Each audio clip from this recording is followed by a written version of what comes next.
पढ़िए, ऋणोकार मन से पढ़ना शुरू कीजिए। कोई व्यक्ति माइक ले लिए।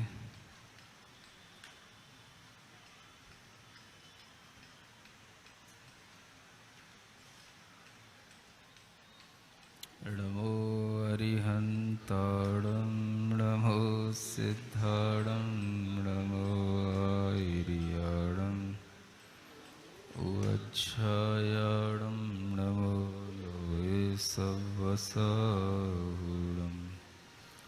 पाठ पढ़िए पूरा।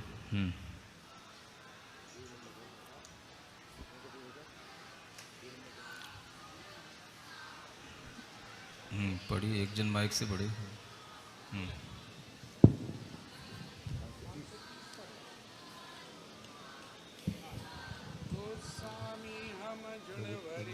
केवली प्रणतो धम्मो लुगुत्तमो चत्वारि शरणम् अवज्जामि अरहन्ते शरणम् अवज्जामि सिद्धे शरणम् अवज्जामि साहु शरणम् अवज्जामि केवले प्रणतं धम्मं शरणम् अवज्जामि। दोष कोई आगे से कोई पढ़ रहा होगा, नया कोई भी आगे से पढ़ रहा हो, जल्दी पढ़ो। एक और माइक दे दो बबलू भाई। तुम लोग तो सब पढ़ चुके ना, पढ़ो कोई नया नया जिसने अभी तक ना पढ़ा होगा। अड्डाएज दीप दो समुद्देशु पलारस कम भूमिषु जाव अरहंताणम भयवंताणम आदियराणम तिथ्यराणम जिलाणम जिड़ोयतमाणम केवलियाणम सिद्धाणम बुद्धाणम परिड़िबुद्धाणम अंतराणम पारयाणम धम्मायराणम धम्मदेशयाणम धम्मलायगाणम धम्मवर चाउरग चक्क बट्टीणम देवाई देवाणम लाड़ाय दंसलाणम चरिताणम सदा करेमी क्रेमियामी करेमी बनते समय एवं समय। नेक्स्ट कोई और पढ़ो। किसको पढ़ना? इधर से पढ़ना किसी को?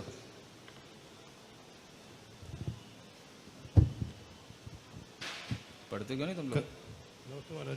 करेमी बनते समायम सब साध्यम योगम अच्छा कमामी जाप जीवन तेहरम मनसा बच्यं कारणम करोमि रणा करोमि आलम करंतम प्रणसनमाति तस्म बमते आचार्यम पडिक्याणम नमि निर्दाणम गरहामि अपाणम जाव अरंताणम भयवंताणम पंजवाशम करेमि तपकालम पावकामम दुच्चर्यम बोशरामि। बस किसी नए लड़कों को दिया करो, लड़के बच्चे बच्चे पढ़ते क्यों नहीं तुम लोग?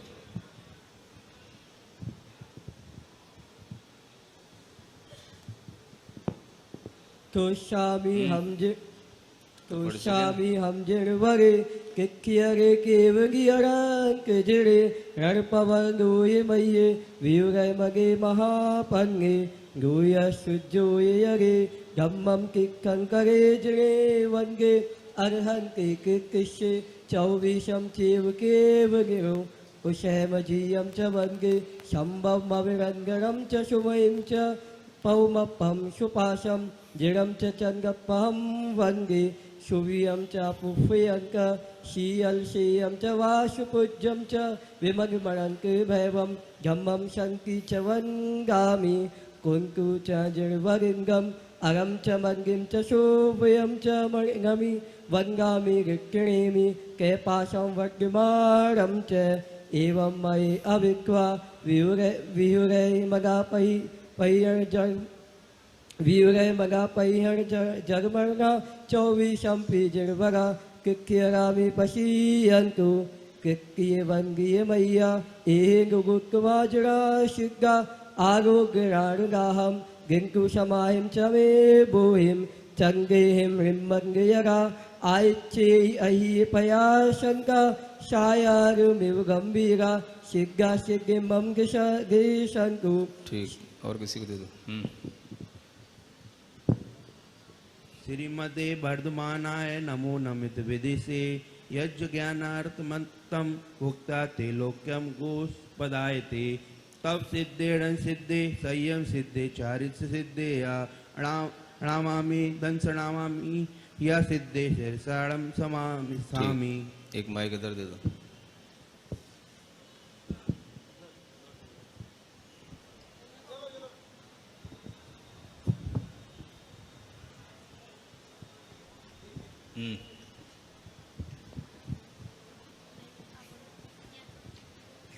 इच्छामि बंदे सिद्ध भक्ति कौसक गो कौस तस्सा लेछौ समरार समदंसर समचरित जुत्ताड़म अटवेह कम मुक्काड़म अठगुर संपराड़म उडलोई मथेयमी पैठियाड़म तब सिद्धाड़म रे सिद्धाड़म संजम सिद्धाड़म चरित सिद्धाड़म समरार समदंसर समचरित सिद्धाड़म अतीताड़ाग गद वट का माड़ कालत्य सिद्धाड़म सव सिद्धाड़म ऋच कालम अंचेमी पुंचेमी वंदामी नमस्सामी दुख खो कम्मखो बोहिलाओ सुगई गमणम समाही मरणम जिनगुर संपत्ति हो मध्यम। इसमें कुछ गलती से लिख गया, कुछ समणार समचरित बीच में एक डबल बार आ गया, ऐसा लग रहा। समणार समदंसर, वो बीच में डबल बार आ गया, वो थोड़ा सा गलत सा हो गया, वो ऐसा लग रहा। चलिए आगे का चैत्य भक्ति पढ़िए। कौन पढ़ रहा है? नेक्स्ट किसी को दो, दूसरे जल्दी जल्दी पढ़ा करो।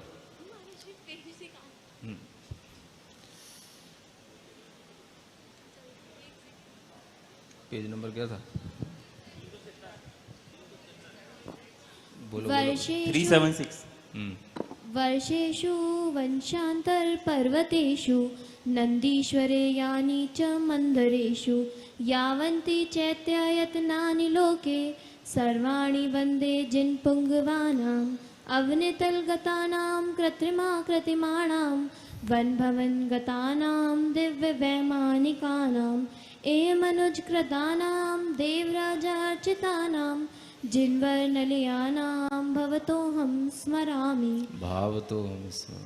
भावतोऽहं स्मरामि जम्बूधातिक पुष्करार्ध वसुधा क्षेत्रत्रये भवाञ्च चन्द्राम्भोज शिखण्ड कंठ कनक प्रवान्नाभाजिना सम्यक् ज्ञान चरित्र लक्षण धरा दग्धाष्टकर्मेन्धिना भूतानागत वर्तमान समये तेभ्यो जिनेभ्यो नमः।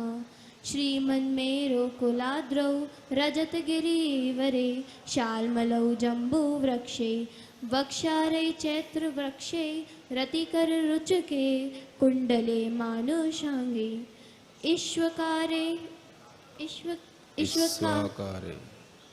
ईश्वकारेञ्जनान्द्रौ दधिमुखशिखरे व्यन्तरे स्वर्गलोके ज्योतिर्लोके भिवन्दे भुवनमहितले यानि चैत्यलयानि द्वौ कुन्देन्दुतुषारहारधवलौ द्वाविन्द्रनीलप्रभौ द्वौ बन्धूकसम्प्रभौ जिनवृषौ द्वौ च प्रियङ्गौ प्रभौ शेषा षोडश जन्म मृत्युरहिता संतप्त हेम प्रभास ते संज्ञान दिवाकरा सुरनुता सिद्धिं प्रच्छुंतना।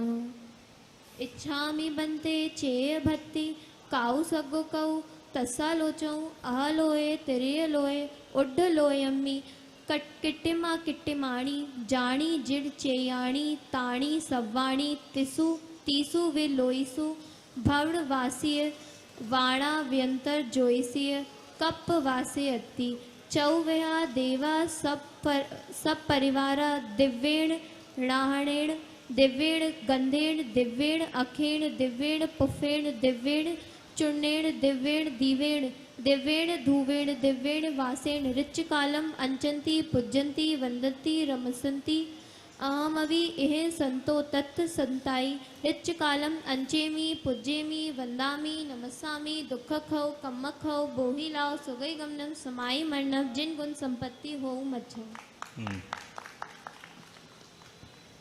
ठीक है। कौन सी क्लास में पढ़ती? बोल बोल। 9th पढ़ती है। अच्छा चल कोई बात, फिर भी पढ़ना सीख गई है ना। ठीक है ना, अब 9th के बच्चे भी पढ़ रहे हैं। चलिए, आप लोगों ने एक तो 24 भगवान की स्तुति सीखी थोस्वामी हम जिणवरे के माध्यम से। उससे पहले अड्ढायज दीवदो समुद्देशु, यह सामायिक दंडक कहा जाता है। इसको क्या बोलते हैं? सामायिक दंडक, माने सामायिक से पहले इसको पढ़ा जाता है ना। और भी कोई वंदना भक्ति आदि क्रियाएं करते हैं तो उससे पूर्व में इसको पढ़ा जाता है। फिर आपने चैत्य भक्ति पढ़ी। अब क्या पढ़ना है आपको?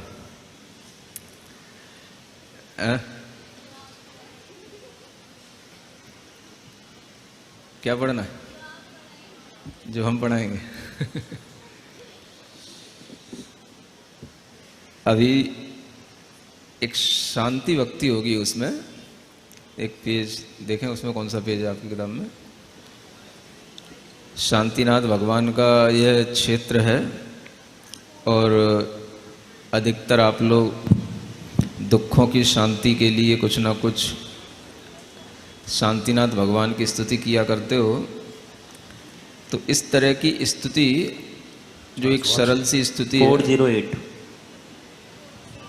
हाँ 408, उस स्तुति को पढ़ करके आप शांतिनाथ भगवान की अच्छी स्तुति करना सीख सकते हो, है ना।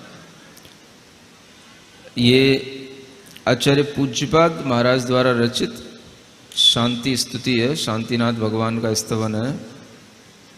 इसमें प्रारंभ में जो 8 छंद हैं वो शांत्यष्टक के नाम से जाने जाते हैं, है ना।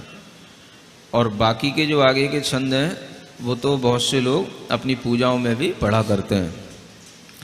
तो थोड़ा इसी को पढ़ना सीखते हैं। सबको मिल गया? न स्नेहाक्षरणम, यहाँ से शुरू होता है। ठीक है, चलो बोलिए शांतिनाथ भगवान की। न स्नेहाक्षरणं प्रयान्ति भगवन्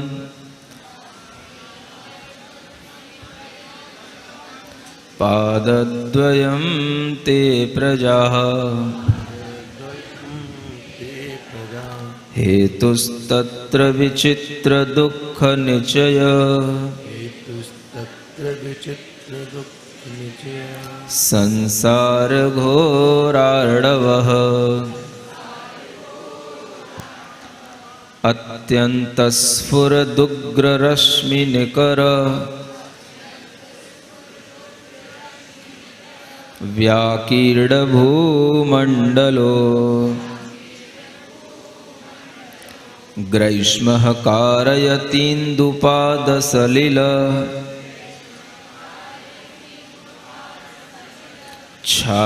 छायानुरागम रविः। हाँ, ये आपकी मंगलाष्टक वाला स्तोत्र है, लय वाला, और ये सरलता से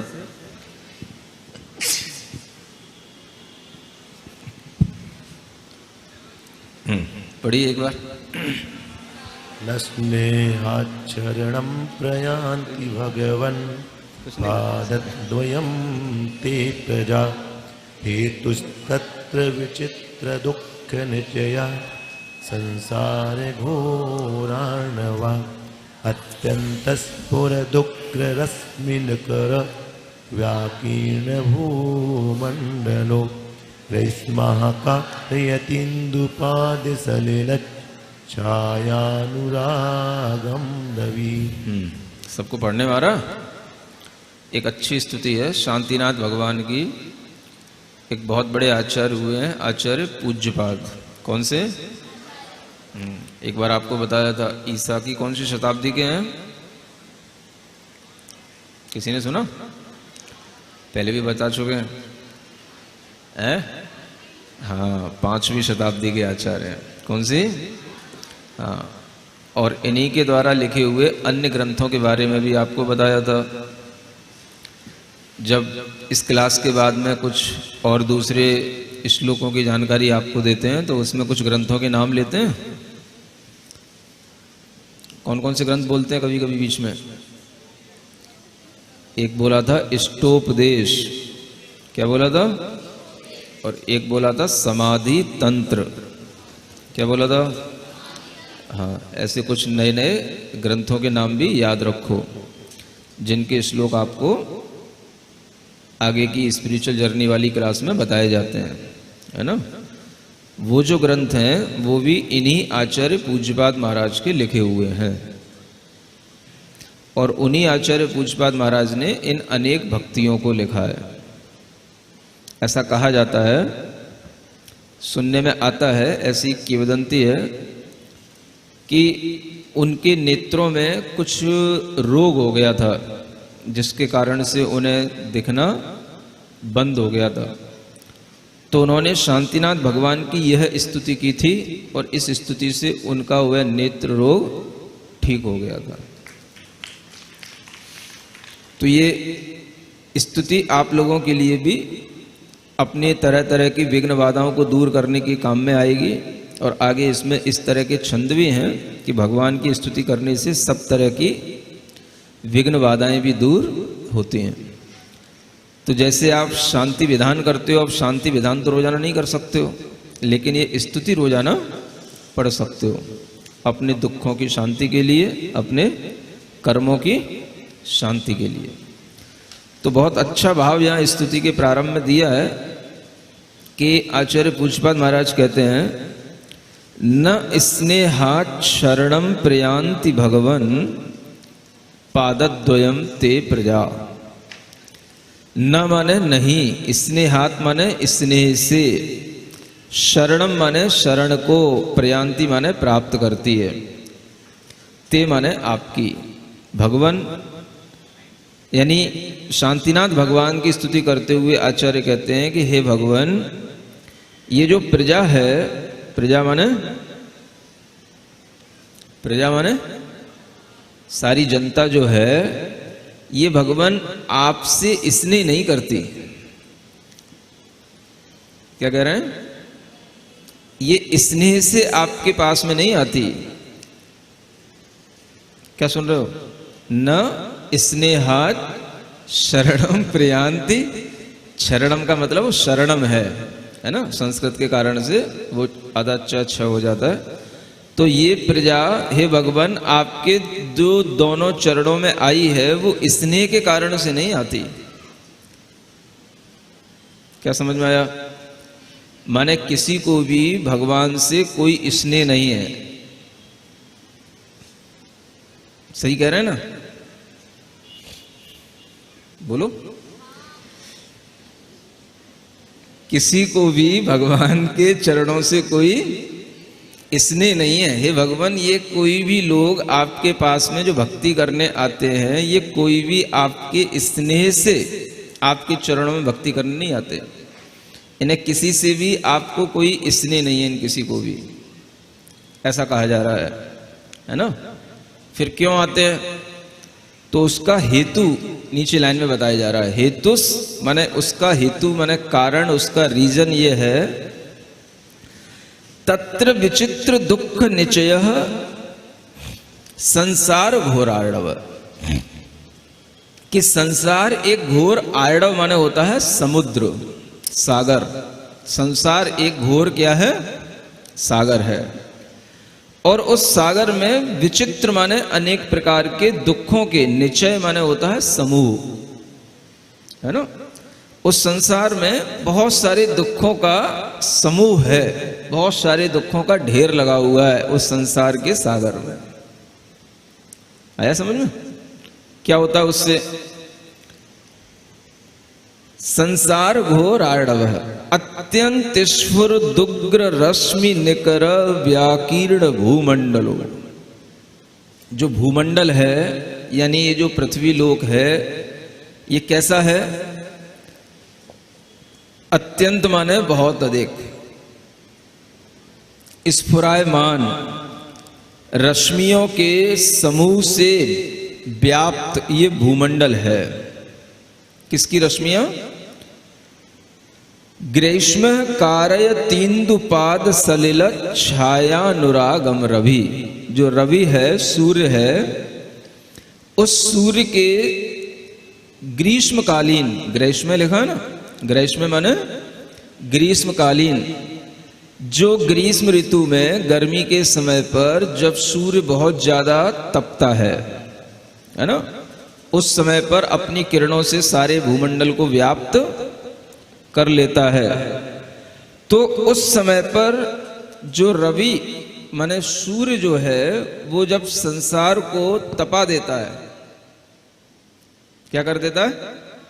गर्मी लगती ना, ताप उत्पन्न होता है ना, तो उस गर्मी को दूर करने के लिए फिर आदमी भागता है। कहां भागता है? किसकी शरण में जाता है? ग्रैस्मः कारयतीन इंदुपाद सलिल छायानुरागम, इनका अनुराग उसके अंदर आता है। किसका? इंदु माने होता है चंद्रमा, इंदुपाद माने चंद्रमा की किरणों में अनुराग आता है उसको, माने चंद्रमा की छाया में जाता है। कौन? जो दिन भर सूर्य के ताप से तप्त हो चुका होता है तो उसे क्या अच्छा लगता है? शीतलता चंद्रमा की अच्छी लगती है ना। गर्मी के दिनों में लोग इंतजार करते हैं ये दिन कब पूरा होगा और रात कब आएगी। अब एसी में बैठने वाले तुम लोग क्या इंतजार करोगे? हम लोगों को करना पड़ता है। तुम्हें तो कोई फर्क पड़ता ही नहीं होगा। पड़ता है? लगता है गर्मी के दिनों में कितना बड़ा दिन हो रहा है, गर्मी का दिन जब पूरा हो जाएगा तब रात में थोड़ी ठंडक मिलेगी, तब ऊपर छत पर बैठ पाएंगे, तब कहीं थोड़ी शीतलता आएगी। तो इंतजार करते हैं चंद्रमा की किरणों का, है ना। आप लोगों को तो कुछ नहीं करना पड़ता। तो जो लोग प्रकृति में जीते हैं उनके हिसाब से दिन भर के सूर्य के ताप को दूर करने के लिए वो किसकी शरण में पहुंचते हैं? है ना, चंद्रमा की शरण में। दूसरा सलिल, सलिल माने जल, सलिल माने जल।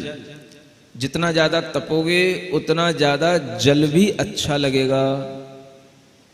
पानी बार बार पीते हो? पानी पीने की इच्छा होती है? तो पानी भी आपको इसलिए अच्छा लगता है क्योंकि वो सूर्य का ताप आपको तपा देता है ना। इंदुपाद सलिल छाया। और क्या अच्छी लगती है? धूप अच्छी नहीं लगती। क्या अच्छी लगती है? छाया। समझ आ रहा है? देखो थोड़ी देर अभी धूप भी हो जाती है, छाई भी हो जाती है। जैसी छांव हो जाती है तो कैसा अच्छा लगता है, और धूप हो जाती है तो फिर गर्मी गर्मी ऐसा लगता है। समझ आ रहा है ना।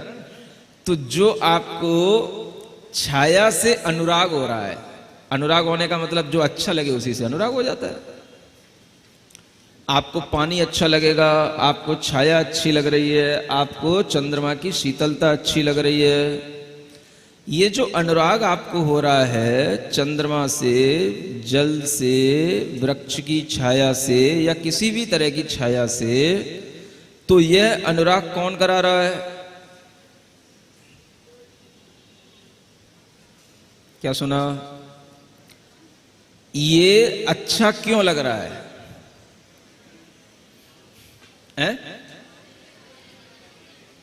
ये कोई करा रहा है इसलिए अच्छा लग रहा है। ठंड के दिनों में चंद्रमा अच्छा नहीं लगता। ठंड के दिनों में छाया की आवश्यकता नहीं होती। ठंड के दिनों में कहां भागते हो? तो धूप में भागते हो। समझ में आ रहा है? तो यहां लिखा जा रहा है ग्रैस्मः कारयति, ये कराती है, ग्रीष्म कराती है, माने जो धूप है या जो ताप है यह अनुराग उत्पन्न करा देती है। अनुराग होता नहीं है इन चीजों से, ये अनुराग उत्पन्न करा देती है। तो देखो कितनी लॉजिकली बात लिखी हुई है हम लोगों के मनोभावों को देखते हुए कि हम कभी भी भगवान के चरणों में डायरेक्ट नहीं आते कि हमें भगवान अच्छे लगते हैं इसलिए आ जाते हैं। ऐसा कुछ नहीं है। हमें भगवान से कोई भी स्नेह नहीं है, ये मानना पड़ेगा, क्योंकि जो आचार्य कह रहे हैं वो सच कह रहे हैं। सुन रहे हो? हमें शांतिनाथ भगवान की स्तुति करने से कोई आनंद आने वाला नहीं है जब तक कि क्या ना हो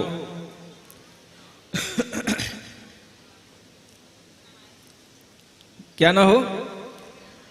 अगर इस संसार समुद्र में हमें घोर दुखों का अनुभव न हो तो हम कभी भी भगवान के चरण में दौड़ करके आ ही नहीं सकते। आप कुछ भी कहो ऊपर ऊपर से, भगवान शांतिनाथ के चरणों में अगर भीड़ लग रही है तो आचार्य कहते हैं ये भगवान आपसे किसी को कोई स्नेह नहीं है, ये तो संसार में थके हुए, तपे हुए, दुखी हुए लोग हैं जो आपके चरणों में आकर के छाया, शीतलता और ठंडक प्राप्त करते हैं, इसलिए भगवान आपके चरणों में दौड़े आते हैं। बोलो सही बात है कि नहीं? अभी भी कुछ लोग मानने को तैयार नहीं है? हाँ, मतलब कि भगवान के चरणों में अगर हमें अनुराग होगा तो कब होगा? जब कुछ आपको संसार का दुख दुख सा लगेगा, है ना? और जिनको कोई संसार का दुख है ही नहीं, उन्हें भगवान के चरणों में कोई अनुराग होता नहीं। तो बताओ दुख अच्छा है कि बुरा है? बोलो बोलो। और कहते हो दुख मिलना नहीं चाहिए है? जब दुख नहीं मिलेगा तो भगवान के चरणों में अनुराग कैसे होगा? तो दुख अच्छा है कि बुरा है? अच्छा है ना। दुख होगा तभी तो भगवान के चरणों में आओगे, तभी आपको भगवान के चरणों में भक्ति करने में अच्छा लगेगा, तभी उनके चरणों में बैठना अच्छा लगेगा। सुन रहे हो? इसलिए दुख भी हमारे ऊपर उपकार करने वाला होता है। जैसे सुख हमारे लिए उपकारी है, वैसे ही दुख भी हमारे लिए उपकारी है। इसलिए कहा जाता है दुख से घबराओ नहीं मेरे।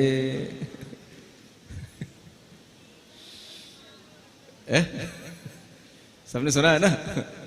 हाँ नहीं, कुछ अच्छे भी शिक्षाप्रद भी कुछ भजन होते हैं, गीत होते हैं, ऐसी कोई बात नहीं है ना। दुख से घबराओ, हाँ, ये दुख ही तो मानव का श्रृंगार है।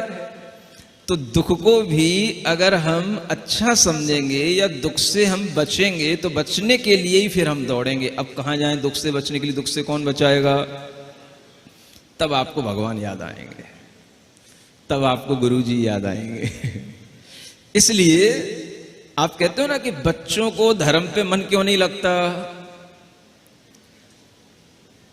कई लोग पूछते हैं ना, एक उसका अच्छा उत्तर ये भी है कि बच्चे हंसते खेलते होते हैं, उनके लिए बचपन में कोई दुख होता नहीं है, कोई चिंताएं होती नहीं है, खाने पीने को, घूमने फिरने को खूब मिलता ही रहता है, तो उन्हें कोई दुख सा नहीं लगता।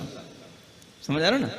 इसलिए जब दुख नहीं होता तो उन्हें धर्म की कभी कोई आवश्यकता सी समझ में आती नहीं, भगवान के दर्शन करने की कोई आवश्यकता समझ में आती नहीं।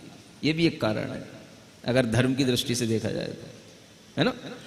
तो ये भी आप समझें कि जो व्यक्ति अगर भगवान के चरणों से दूर हो रहे हैं तो उसमें भी ये भाव आ सकता है कि सुख भी आपके लिए भगवान के चरणों से दूर रख सकता है। ज्यादा सुखी लोग होते हैं, उनके लिए यही भाव आता है, बोले क्या करना है भगवान के पास जाके, क्या मिलेगा? जो है सो हमारे पास सब है ही है, तुम्हें जरूरत हो तुम चले जाओ, हमारे पास तो सब है ही है ना? तो ये होता है। इसलिए आज के बच्चे जो सुख में जीते हैं उन्हें भगवान से अनुराग इसलिए नहीं होता, ये भी एक कारण है ना?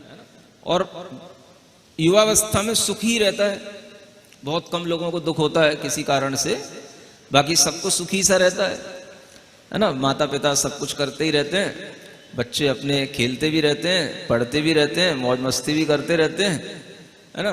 और कोई जबरदस्ती भेज दे मंदिर तो चले आते हैं, बाकी भगवान से कोई स्नेह थोड़ी ना होता है।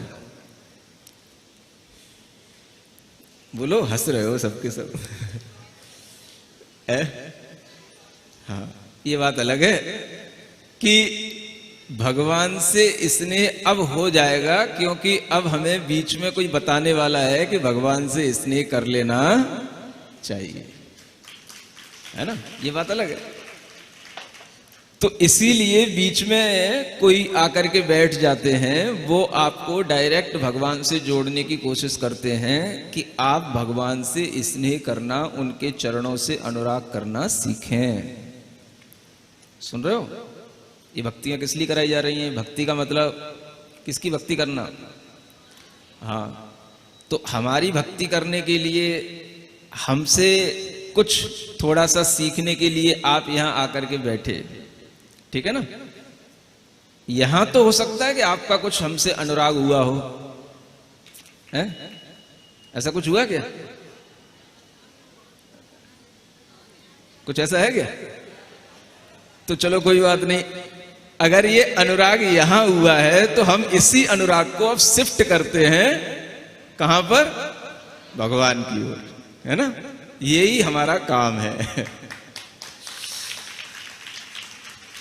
तो भगवान के चरणों में अनुराग आपके अंदर आने लगेगा, तो हम दुखों का इंतजार क्यों करें कि भाई जब दुख मिलेंगे तब हम भगवान के चरणों में आएंगे। हम पहले से ही अपना अच्छे से मानस भक्तिपूर्ण बना करके रखें, सुखमय भाव बना करके रखें, तो हमें कभी भी इस तरह का दुख भी नहीं होगा, है ना। तो लॉजिक तो यही है जो यहां आचार्य महाराज कह रहे हैं कि संसार के सभी प्राणी, हे भगवान, आपके चरणों में दुखों से बचने के लिए आते हैं। जो वहां दुखी हो जाते हैं संसार में, तो शांति पाने के लिए कहां शांति मिलेगी? अभी तो आपको लग रहा है एमडी जन में शांति मिलेगी। कहां मिलेगी? अभी शांतिनाथ भगवान के चरणों में याद नहीं आता, अभी क्या लगता है? हाँ, एमडी जन में शांति मिलेगी, है ना। हाँ, यहां आकर के आपको शांति मिलेगी, इस परिसर में शांति मिलेगी, तो वो तो मिल रही है ना। लेकिन हम चाहते हैं कि आप अपना एक परमानेंट इंतजाम करके रखें, हैं? हाँ, हम नहीं भी हो, भगवान का मंदिर सामने नहीं भी हो, तो भी हम कहीं पर भी भगवान को याद कर सकें, भगवान का स्मरण करके अपने अंदर शांति ला सकें, है ना। ये हो सकता है ना? अब हो जाएगा। कैसे होगा? इस तरह की स्तुतियां पढ़ करके हम भगवान से अनुराग करने की कोशिश करेंगे, और इस तरह की स्तुतियों में अनुराग हो जाएगा तो शांतिनाथ भगवान से भी अनुराग हो जाएगा, है ना। तो फिर से पढ़िए अब आप अच्छे ढंग से एक साथ। शांति भगवन पादद्वयम ते प्रजा।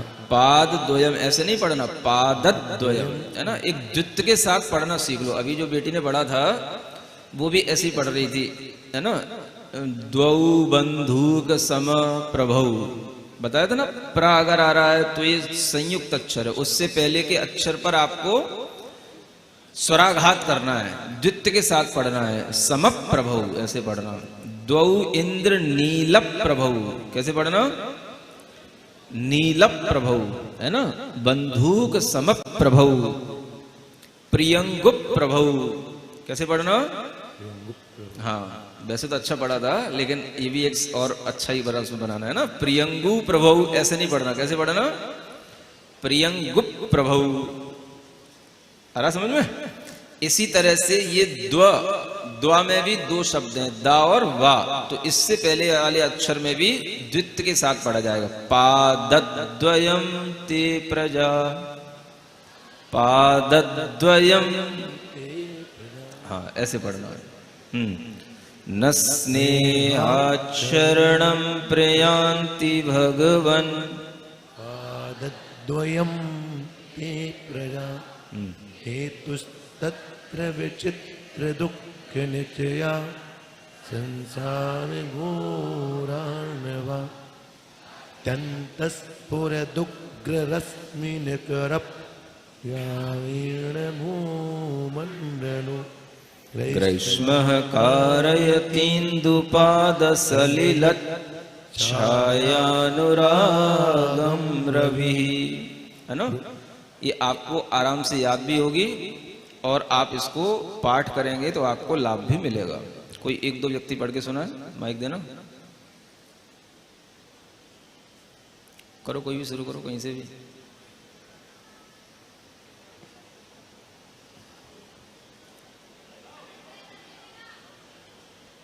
बच्चों को दो, बच्चों को दो, आगे बैठे हुए बच्चों को दो।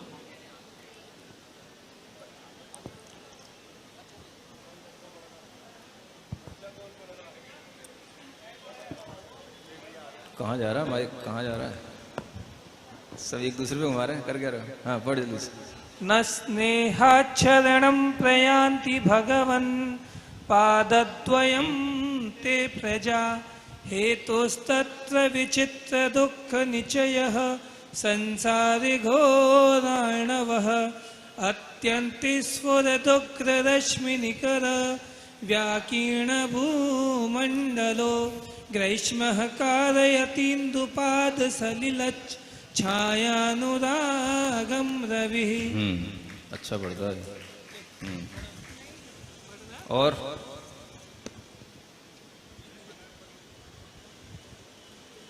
चलो इधर से दो, इधर दे दो, तुम लोग बहुत नखड़े करते हो। इधर इधर बेटियां पढ़ेंगी।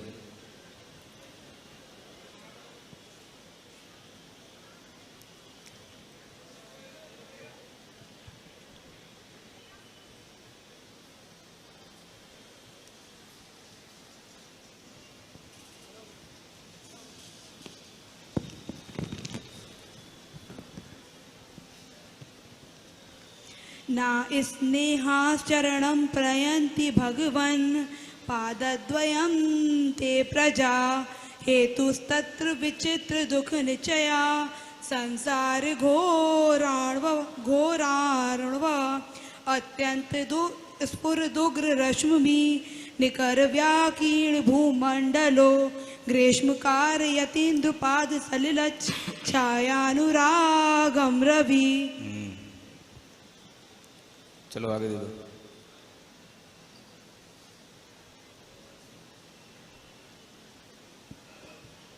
ना नहीं पढ़ना, ना पढ़ा था ना, ना नहीं पढ़ना, ना पढ़ना। बच्चों को दे दो। अरे बच्चों को दे दो, आगे बच्चों को दे दो। तुम लोग तो सब पढ़े पढ़ाए हो। न स्नेहाचरणं प्रयान्ति भगवन् पादद्वयं ते प्रजा हेतुस्तत्र विचित्र दुःख निचया संसार घोराण्वः अत्यंत स्फुरदुग्र रश्मि निकर व्याकीर्ण भूमंडलो ग्रीष्म कार्यतीन्दुपाद सलिल छायानुरागम रवि। ठीक है, तो आज ये और किसी पढ़ना है? चलो एक और पढ़ो जल्दी, कोई भी। न स्नेहाचरणं प्रयान्ति मिला के पढ़ा करो। न स्नेह अलग अलग नहीं पढ़ते, न स्नेहा, न स्नेह, है ना? हाँ, मिला के पढ़ो। हाँ, न स्नेहाचरणं प्रयान्ति भगवन्। जोर दो ना पर, न स्नेह, न स्नेह चरणं प्रयान्ति भगवन् पादद्वयं ते प्रजा हेतुस्तत्र विचित्र दुःख निचयः दुःख निचयः संसार घोराण्वः अत्यंत स्फुरदुर्ग निकर। इसमें भी जो आधा सा आता है अत्यंत के बाद, इसको भी मिला के पढ़ो। अत्यंत स्फुरदुर्ग। अब मिला के तब पढ़ पाओगे जब उससे पहले वाले अक्षर पर जोर डालोगे। अत्यंत स्फुरदुर्ग रश्मि निकर व्याकीर्ण भूमंडलो ग्रीष्म कारयतीन्दुपाद सलिलच् छायानुरागम रवि। संस्कृत ऐसे नहीं पढ़ लेते लोग। चलिए, हो गया।